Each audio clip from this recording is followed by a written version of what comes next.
bana mwumvire abavyeyi banyu mu mwami wacu.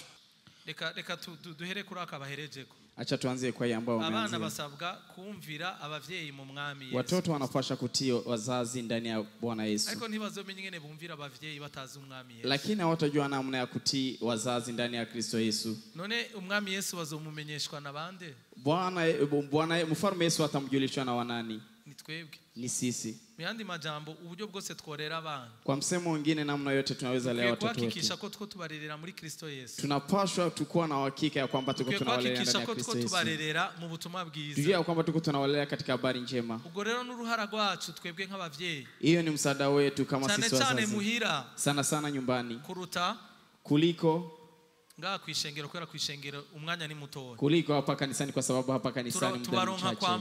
Tunawapata siku ya Jumapili mundwi hagati katika wiki katikati babari kwishure wanakuwa kwenye masomo mugavuye kwishure barataha muhira lakini wakitoka kwenye masomo wanaenda nyumbani.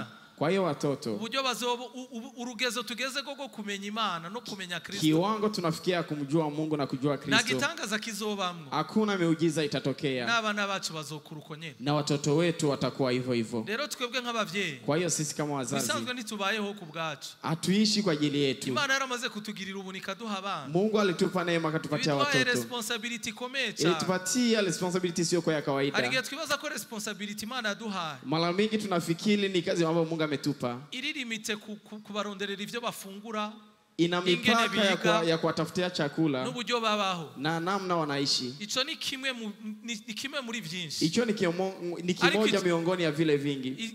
Nyamukuru lakini kitu kikubwa zaidi ya vingine ni ingene tubarerera mu Mana. Ni namna tunawalelea ndani ya Mungu. Kuko nivyo bitanga assurance ya kazoza kao. Kwa sababu ndivyo vinawapatia uhuru ya kesho yao.